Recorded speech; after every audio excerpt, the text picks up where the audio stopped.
사람들은 꿈이 있습니다. 무엇을 간절히 바라면서 살고 있는지요.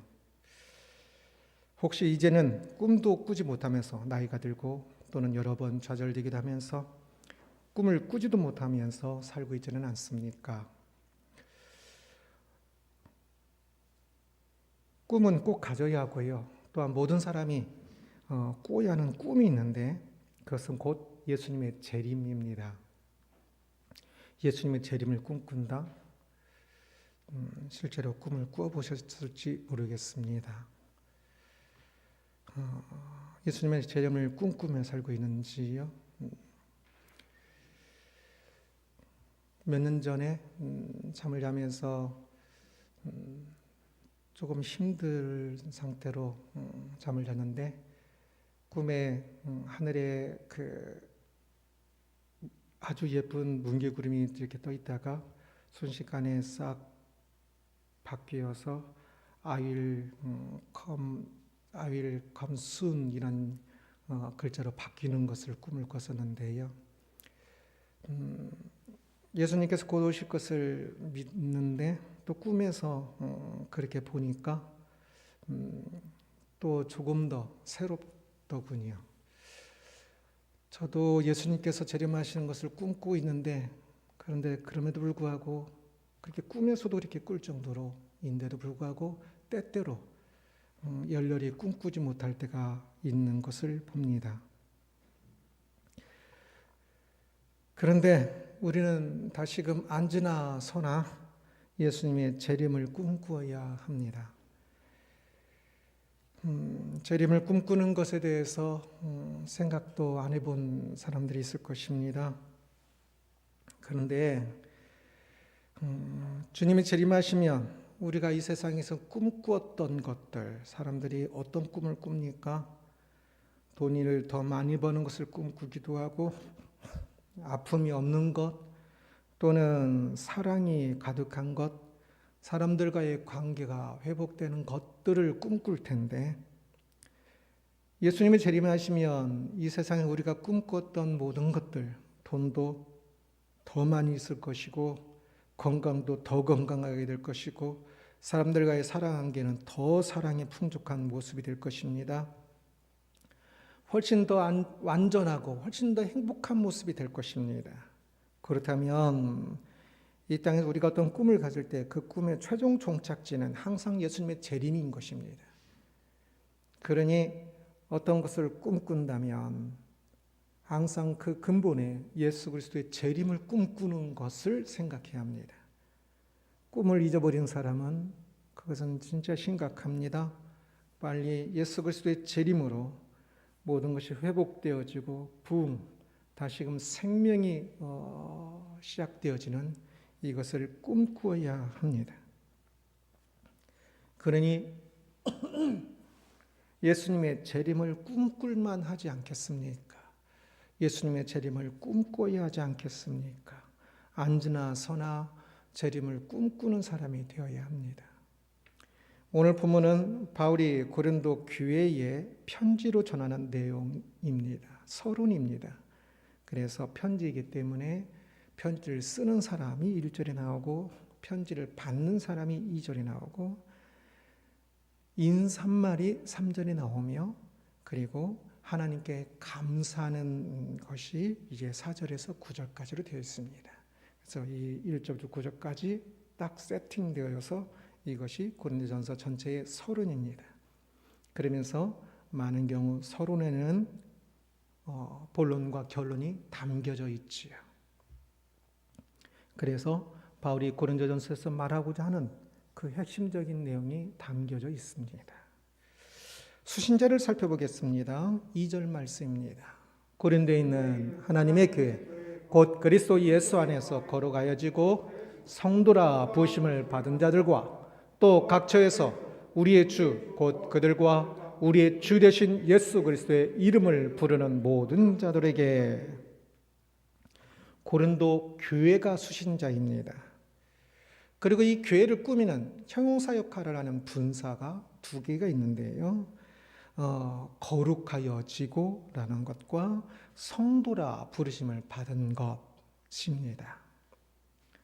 거룩과 성도는 헬라어 어근상 어근이 같은 겁니다. 같은 식구라는 거지요. 비슷한 의미입니다. 오늘날 성도라고 하면 언제 들어보셨습니까? 교회에 목사님, 장로님, 권사님, 집사님 이런 직분이 없는 분에게 성도라 말하는 것을 보통 들으셨을 것입니다. 그렇지만 사실 이 단어는 복수형이지요. 성도, 거룩한 도, 무리라는 뜻입니다. 그래서 이 성도는 사실 성경에서는 항상 복수형으로 나옵니다. 한 사람을 부르는 것이 아니라, 직분이 아니라, 호칭이 아니라 교회 전체의 본질을 나타내는 교회 전체를 부를 때 교회라고 부르기도 하고 성도라고 부르기도 하는 겁니다. 교회를 생각하면 무엇이 생각납니까? 교회 하면 어떤 것이 떠오릅니까? 교회를 표시하는 십자가가 떠오르는 거 좋습니다. 예수 그리스도의 십자가, 그리고 우리도 짊어져야 하는, 낮아져서 짊어져야 하는 십자가를 생각하면 좋지요. 그러나 또한 무엇이 생각납니까? 교회라고 생각하면 사도신경에서 교회를 뭐라고 말합니까? 사도신경에서 우리는 거룩한 공회를 민다라고 이야기를 합니다. 그 공회가 교회를 말하는 겁니다. 보편적 교회, 공교회를 말합니다. 그래서 공교회, 교회의 본질은 거룩한 것을 사도신경에서 계속 말하고 있는 겁니다. 교회의 가장 본질적인 것이 이 거룩입니다. 그래서 교회 하면 거룩이 생각나야 합니다. 우리들이 생각할 때도, 사람들이 교회를 생각할 때도 교회 하면 거룩이 생각나야, 거룩이 보여야 가장 좋은 교회입니다. 거룩은 신분의 거룩과 삶의 거룩을 모두 포함합니다. 신분의 거룩만을 말하는 경우가 있는데 그것은 어리석은 주장입니다. 신분이 거룩한 사람이 어찌 삶이 거룩하지 않겠습니까? 삶이 거룩하지 않은 사람을 어찌 신분이 거룩하다 할 수 있겠습니까? 거룩의 이 신분의 거룩과 삶의 거룩은 하나입니다. 이것을 떼어놓으면 안 됩니다. 오늘 본문의 인사에서 어떤 서신의 인사, 바울이 말하는 다른 서신들에도 이제 항상 앞에는 인사말이 들어가겠지요. 서론이 들어가겠지요. 이 서론에서 어떤 다른 서신보다 더 많이 사용되어지는 단어가 하나 있는데 그것은 주라는 단어입니다. 말라께서는 만군의 여호와, 이게 굉장히 가장 중요한 핵심이고요. 이 고린도전서에서는 지금 주라는 단어를 이 앞에서 많이 사용합니다. 교회는 예수님을 주로 고백하는 사람들입니다. 그래서 거룩합니다. 예수를 주로 고백하기 때문에 거룩하여 구원받는 것이고, 예수 그리스도를 주로 고백하기 때문에, 예수님을 주로 하여 살기 때문에 예수님이 내 안에서 주인이 되시니까, 그러니까 당연히 그 삶도 거룩합니다. 예수님을 주로 고백하는 사람이 예수님이 나의 주인입니다 라고 고백하는 사람이 어찌 예수님을 닮지 않을 수가 있겠습니까? 조금 닮은 사람과 많이 닮은 사람의 차이는 있을 수 있어도 예수님을 닮지 않은 사람은 교회에 없습니다. 그러면 교회가 아니거든요. 성도가 아니거든요. 오늘 사람들이 교회를 생각할 때 거룩을 생각할까요? 교회 밖의 사람들이 교회를 생각할 때 거룩한 사람들이야 라고 생각할까요? 그런 생각이 되지 않는다면 우리들에게 문제가 있는 것입니다. 교회 다니는 사람들은 달라도 확실히 다르다고 말을 해야 하고 들어야 합니다. 옛날에는 그랬습니다. 우리나라에서도 교회 다니면 참 달라라고 말을 했습니다.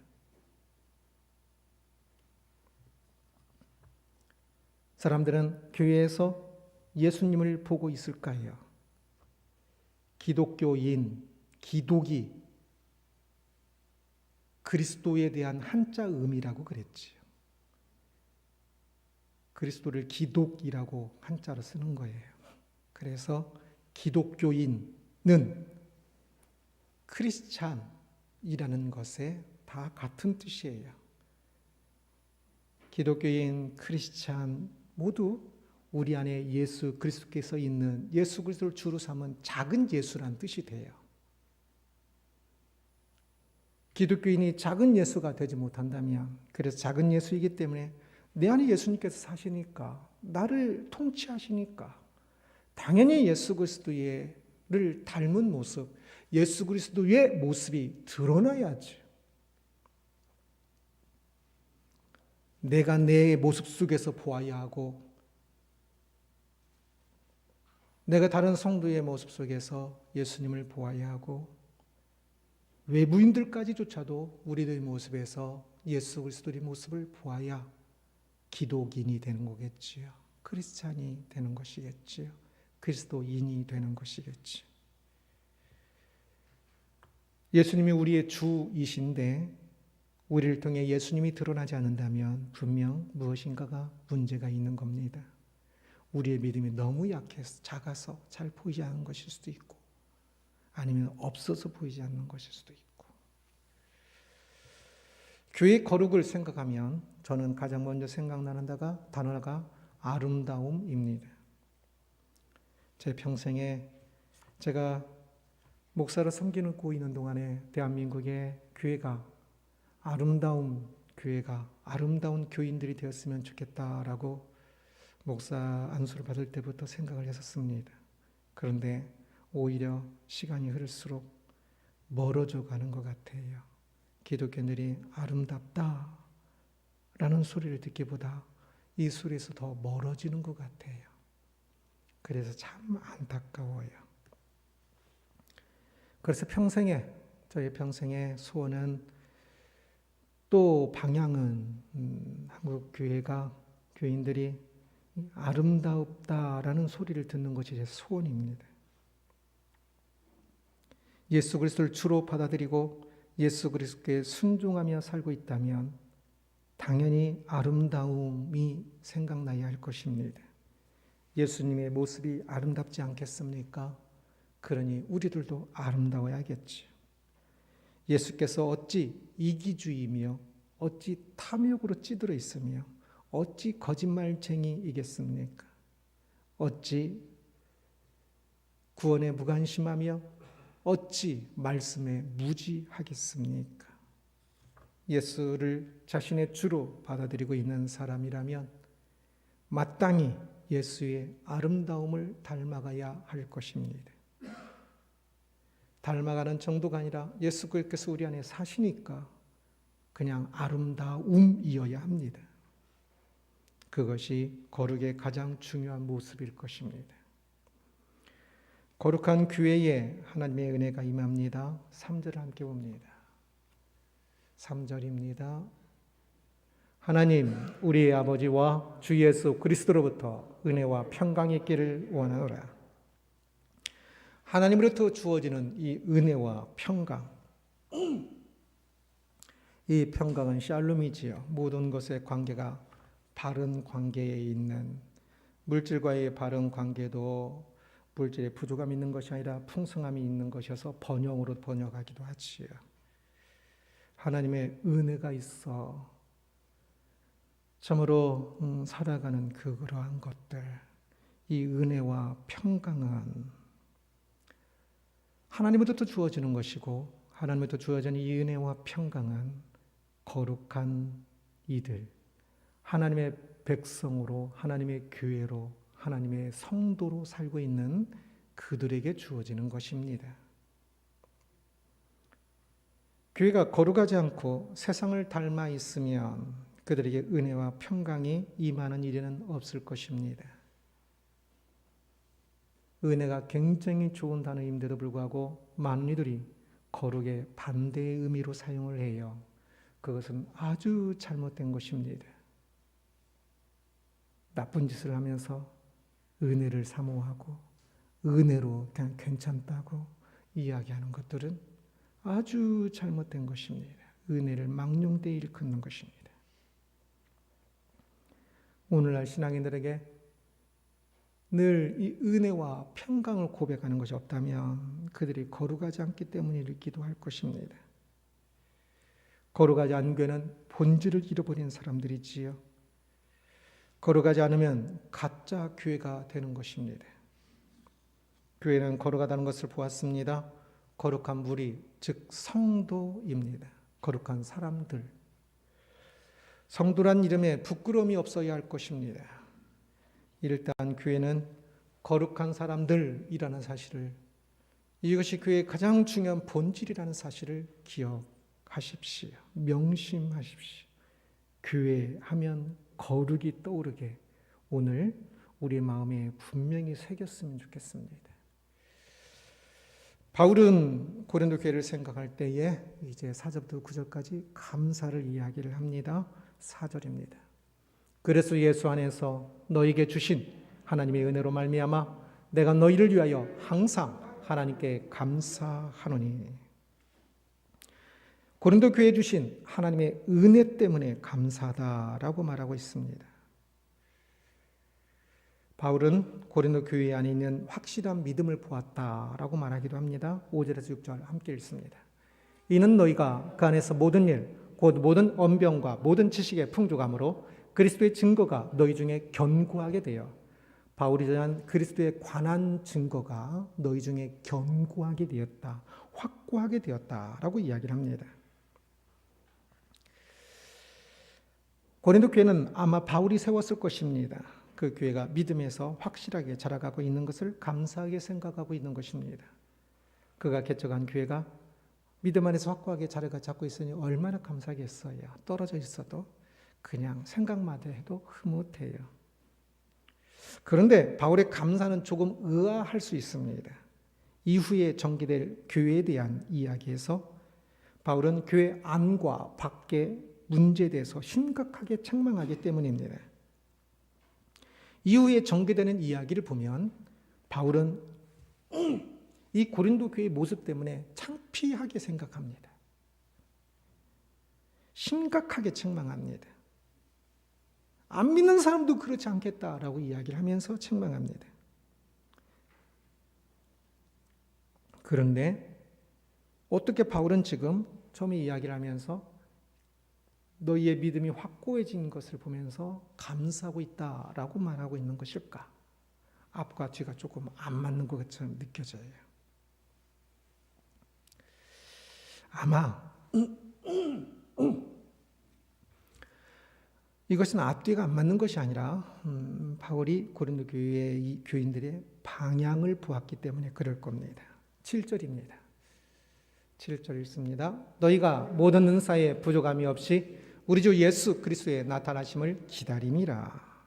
너희가 주 예수 그리스도의 나타나심을 기다리고 있다라고 표현하고 있는데, 이 기다림은 헬라상 열렬히 기다린다, 열심히 기다린다라고 번역하는 게 더 좋습니다. 그냥 기다린다가 아니에요. 열심히 기다린다는 뜻입니다. 고린도 교회가 그리스도의 재림을 열심히 기다리고 있었습니다. 물론 그들은 아직 많이 부족하였습니다. 그리스도의 주 되심보다는 자신이 여전히 주인인 면이 많아서, 세상의 문화가 주인인 면이 많아서, 고린도가 이 당시에 굉장히 타락했거든요. 이 당시에 이 서방 제국에서 제가 중국주까지는 계산 안 해봤는데 이 로마 제국 내에서 두 번째로 큰 도시입니다. 70만 정도. 오늘날 우리 안산이 70만 정도 되지요. 그 고린도 도시가 70만이었습니다.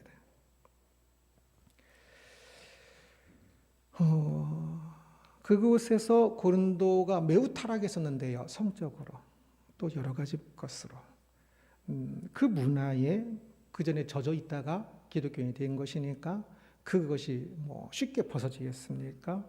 그래서 그러한 죄들이 많이 있었습니다.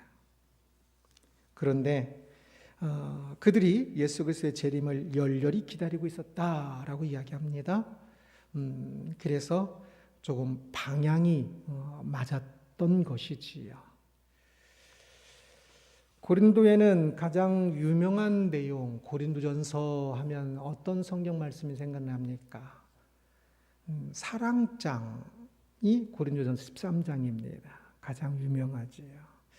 그런데 사랑장보다 고린도전서에서도 더 중요한 결론과 같은 말씀이 있는데 그것이 15장에 있는 부활장입니다. 이 부활장이 고린도전서 전체의 주제를 결론으로 가장 잘 이야기하고 있는 겁니다. 서론에도 계속 이야기하고 있는 것이고요. 그래서 고린도 교회가 이 예수 그리스도의 재림을 기다리고 있는데 그것에 대해서 조금 더 잘 설명하면서 그래서 그것을 맞게 더 잘 살아야 한다는 것을 이야기하는 것입니다. 그래서 지금 일단은 조금은 그래도 이 고린도 교회가 방향을 잘 맞추고 있는 거지요. 방향은 무엇보다 중요합니다.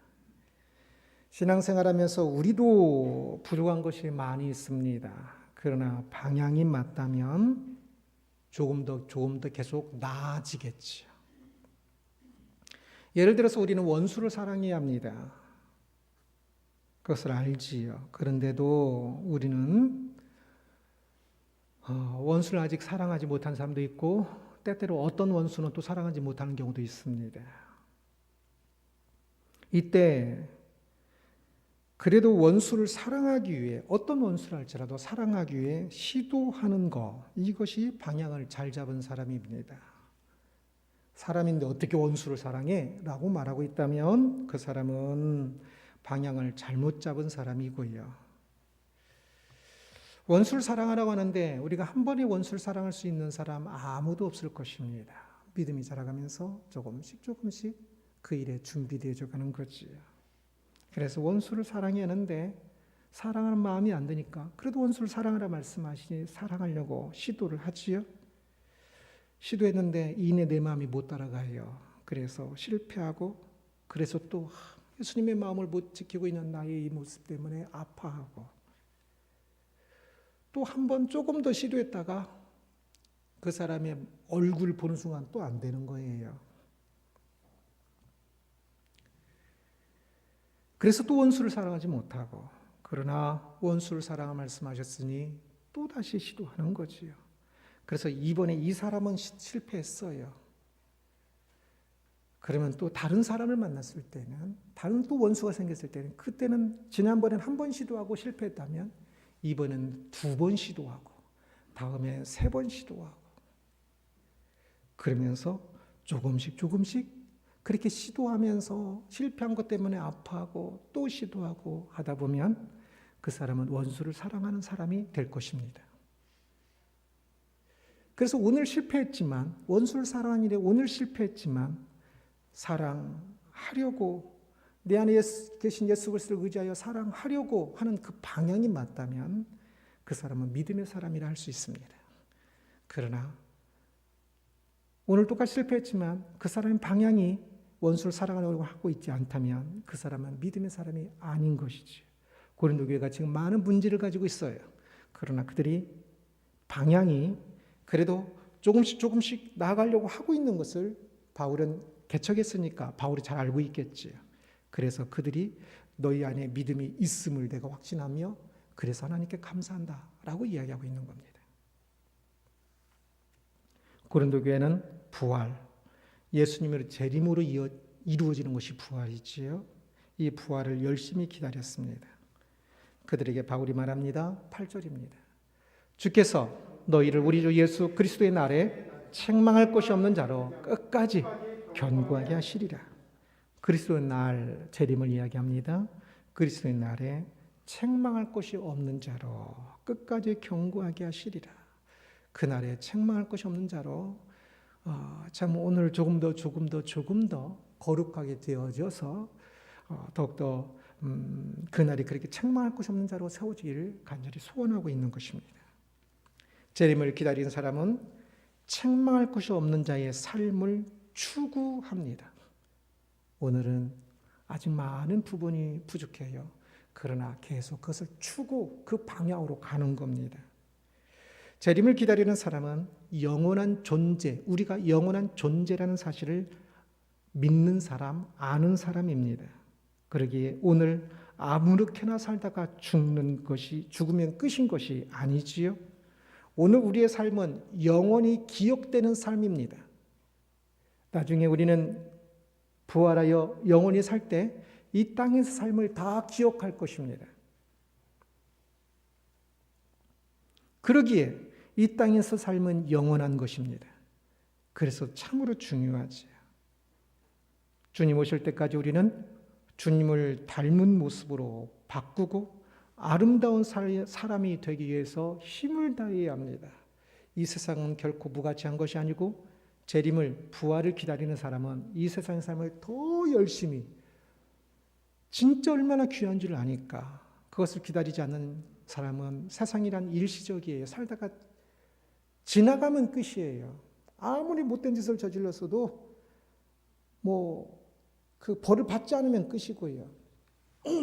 그러나 재림을 믿는 사람은, 예수 그리스도의 오심을 믿는 사람은, 기다리는 사람은 이 땅의 삶이 영원한 것인 줄 알기 때문에 진짜 열심히, 진짜 거룩하게 살기 위하여 그 방향을 맞추고 힘있게 사는 사람들입니다.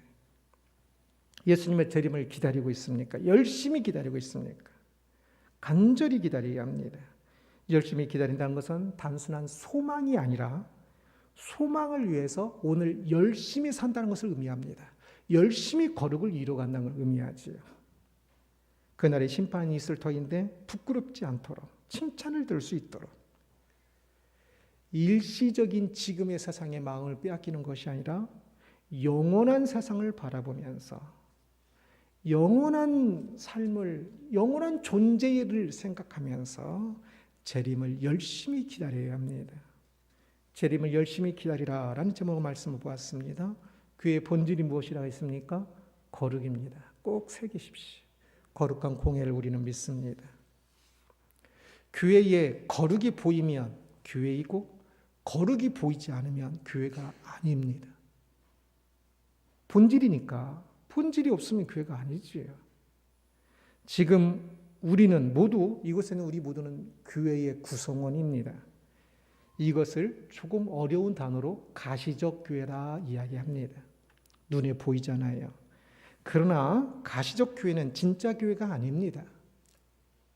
교회를 다니는 우리 중에 그 사람이 거룩하면 교회에 속한 것이고 거룩하지 못하면 교회에 속한 것이 아니에요.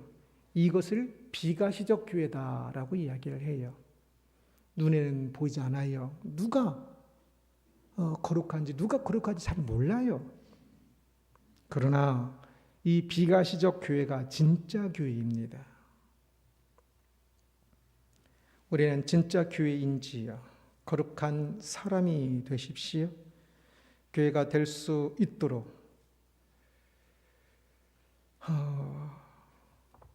우리가 진짜 교회가 될 수 있도록 우리는 많이 부족할 것입니다. 내 안에 여전히 죄가 많이 있고 말씀도 모르고 제대로 지키고 있지 않는 자기 자신을 볼 수 있을 것입니다. 믿음이 너무 작아서 거의 잘 보이지 않는 겨자씨 같이 보이기도 하지요. 그 겨자씨가 자라 보았자 나무로 번역하기도 했지만 사실 그것은 풀이지요. 바람에 흔들리는 작은 줄기에 불과합니다. 겨자 간단히 유채꽃 생각하면 됩니다. 거의 똑같이 생겼습니다. 유채나. 우리 믿음은 자라도 진짜 그 유채꽃 하나 그 정도 불과합니다. 그러나 그래도 방향이 중요합니다. 겨자씨만한 믿음도 복되다라고 이야기하셨죠. 그곳에서 계속 자라갈 것이기 때문에 그렇습니다. 그러면 진짜 겨자씨만한 믿음도 중요하고 귀하지요. 우리 안에 그런데 오랜 세월이 지났음에도 불구하고 계속 겨자씨로 남아있으면 안 되겠지요. 최소한 더 자라가야 합니다. 곧 주님이 재림하십니다. 우리도 부활합니다. 주님의 재림을 열심히 기다리십시오. 꿈꾸십시오. 우리의 마음은 일시적인 이 세상이 아니라 영원한 주님의 재림 이후의 세상, 부활하여 영원히 살 그때에 우리의 마음을 두어야 합니다. 늘 그때를 생각하면서 이 땅에서 우리가 더 훈련하는 것이니까 이 땅에서 더욱더 거룩을 이루어가고 예수님을 닮아가는 이 일에 열심이어야겠죠. 이것이 바로 주님의 재림을 열심히 기다리는 모습입니다. 거룩을 많이 이루어가는 것이. 부끄러운 기독교인이 되지 말고 자랑스러운 기독교인이 될 수 있도록 우리가 서로를 생각할 때 그 목사님 우리 목사님인 것이 자랑스럽고 그 장로님 우리의 교인인 것이 자랑스럽고 그 성도 그 집사님이 우리의 교인인 것이 자랑스러운 그러한 사람이 서로 되어야 하지 않겠습니까? 참으로 예수님을 닮은 거룩한 성도 되기를 주님의 이름으로 축원합니다. 기도하겠습니다.